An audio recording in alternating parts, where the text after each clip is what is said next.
দাও না। কি দেব? তুমি না আসলে একটা পাগল। এখানে খোলামেলা জায়গায় দাঁড়িয়ে আছি, কেউ যদি চলে আসে।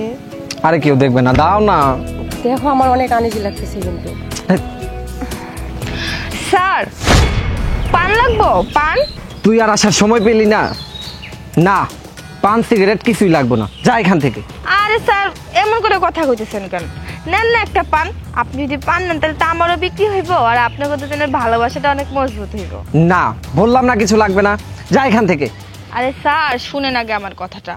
জানেন না আমার পানের যে কি প্রশংসা, যে একবার আমার পান খায় সে আর কোনোদিন ভুলতে পারে না, সারা জীবন শুধু আমার পানের কথাই কয়। আমি একটা বানাই দেই, দেখেন কি সুন্দর করে বানাই আমি। এই শোনো না, ও যখন এত করে বলছে ওর পান এত মজা লাগে, একটা পান খেয়েই দেখি। খাবে? আচ্ছা ঠিক আছে, তাই একটা পান বানায় দাও। আচ্ছা ঠিক আছে। আচ্ছা স্যার আপনারা কি বিবাহিত? না এখনো হয় নাই, হবে। হাই, হয় নাই মানে? আমরা বিবাহিত, এই অল্প কিছুদিন হলো নতুন বিয়ে করেছি। ও আচ্ছা, আপনি নতুন বিয়ে করছেন, তাইলে আবার এই জায়গায় খোলামেলা একটা জায়গায় এগুলা করতেছেন, তার থেকে বলো না বাসায় যা যা করার করেন। এটা যদি কেউ দেয় আপনি গো, তাহলে আপনাকেই তো খারাপ হইব, মান সম্মান যাইব না।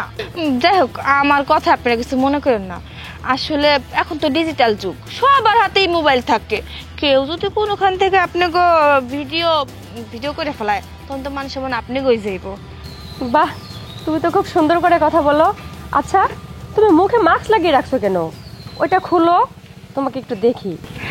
ম্যাডাম আমি যদি মাস্ক খুলি, আমার যে রূপের আগুন তো সবাই জ্বলে যায়। আরে না না, তা জ্বলতে যাবো কেন? আমিও মেয়ে মানুষ, তুমিও মেয়ে মানুষ, খুলো। ম্যাডাম আপনার না হয় জ্বলবো না, কিন্তু স্যার আপনি সহ্য করতে পারবেন তো আমার রূপ দেখলে? এই মেয়ে, তুমি এসব কি বলছো? আমি সহ্য করতে পারবো না মানে? আমার কাছে পৃথিবীর সবচাইতে সুন্দর মুখ হচ্ছে এই যে আমার এই জান, বুঝছো? তুমি যদি প্রিন্সেস ডায়না হও, তাও আমি তোমার দিকে ফিরে তাকাবো। ও আচ্ছা, আপনি ভয় পাবেন না, ঠিক না? ওকে, আমি আমার মুখটা খুলি, ভয় পাবেন না কিন্তু স্যার, ঠিক থাকেন। এই যে মাশাআল্লাহ, তুমি তো খুব সুন্দর। তুমি এত সুন্দর একটা মেয়ে হয়ে এই সমস্ত কাজ কেন করতেছো? ম্যাডাম কেন যে এই কাম করতেছি এটা আপনার খুলে কইতেছি, তারা নামায়নি।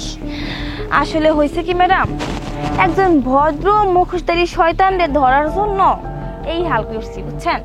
নিজের রাস্তায় নামায় ফেলাইছি। এই তুমিও না কি এইসব রাস্তাঘাটের মানুষের কথা শুনতেছো? চলো আমরা যাই এখান থেকে। এই স্যার কই যান? আপনার কথা না কথাই কইতে বললাম না, আপনার কথা আমার অনেক কথা আছে। আরে ওনার সাথে কথা বলবা মানে? এই এই মেয়েটা কি বলতেছে তোমার সাথে কথা বলবে? তুমি ওকে চিনো নাকি? আরে না, আমি এই রাস্তার হকারে কই থেকে চিনবো? আমি ওরা চিনি না। চলো চলো আমরা এখান থেকে চলে যাই। ঠিকই কইছেন, এখন তো না চিনার এই কথা। কারণ যে পুরুষ 12 ঘাটে পানি খেয়ে বেড়ায় সে কি আর এক নারীতে আসক্ত থাকতে পারে? যেমন আপনি, ঘরে আপনার সুন্দরী বউ আছে, কিন্তু সুন্দরী বউরে ভাল লাগে না, বাইরে এই মাইয়ের আপনার পছন্দ হয়েছে খুব, তাই না? বিয়ে করছেন আপনি 3-4 দিন ধরে। কয়টা বিয়ে করছেন আপনি কোন তো একটু, ওনারে কোন? কয়টা বিয়ে করছে মানে? এই এই মেয়ে কি বলতেছে তোমাকে? আরে তুমিও না এই রাস্তার একটা মাইয়ের কথা শুনে আমারে সন্দেহ করতেছো? তুমি আমার বিশ্বাস করো না? এই এই রাস্তার মেয়েতে কারে কইতাছস? হ্যাঁ, তুই আমারে কলমা পড়ে বিয়ে করছস মানুষের সামনে, আর আমার রাস্তার মেয়ে কইতাছস? রাস্তায় কেন নামছি আমি?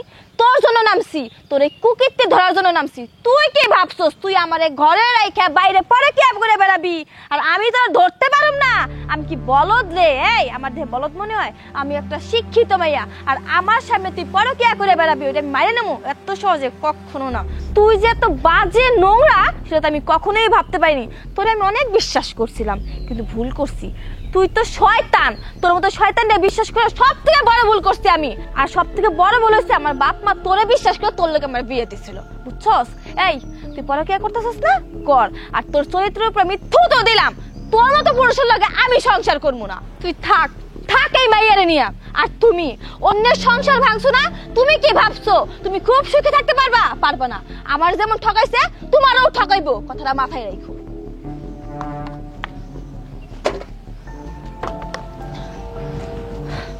ও আমি তো ভুলেই গেছিলাম, তুমি তো আমার কাছে একটা পাওনা আছো, তাই না? পাওনাটা মিটে যায়। বিয়াদব, অসভ্য, চৈত্রহীন। লতা, তুমি আমার কথার একটু বোঝার চেষ্টা করো। অসভ্য ছোট লোক, প্রতারক। নেক্সট টাইম আমার পিছনে আর চেষ্টা করবি না।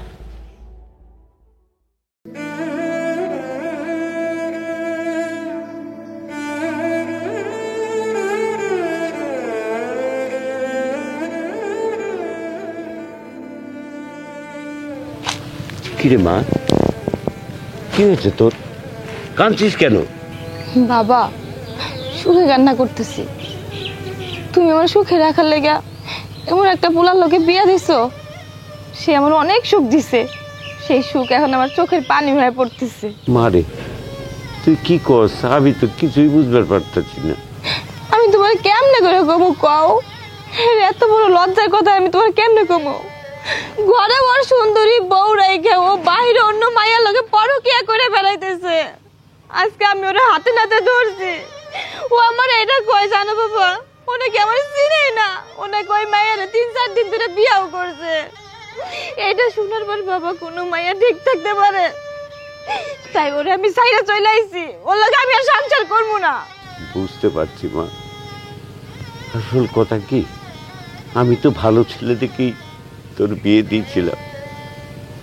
আসলে হয় তোর ভাগ্য ভালো না, নাহলে আমার ভাগ্য ভালো না, যার জন্য এই পরিস্থিতি। মা মারে, ভালো ছেলে দেখেই তো তোর বিয়ে দিয়েছিলাম। ছেলেটা চাকরি করে ভালো, তুই সুখে থাকতে পারবি, এই জন্যে দিয়েছিলাম। বাবা, তোমার কোনো ভুল নাই। তুমি তো আমার সুখে রাখার লেগেই ওরকম টাকা পয়সা ভালো চাকরি করে ওই পোলার লগে আমার বিয়ে দিছিল। কিন্তু তুমি তো জানতা না ওই পোলার চরিত্র ভালো না, চরিত্র খারাপ। ও সবসময় সব মায়া গতিকে বাজে নজর যায়। আমারই কপাল খারাপ বাবা, আমারই কপাল খারাপ।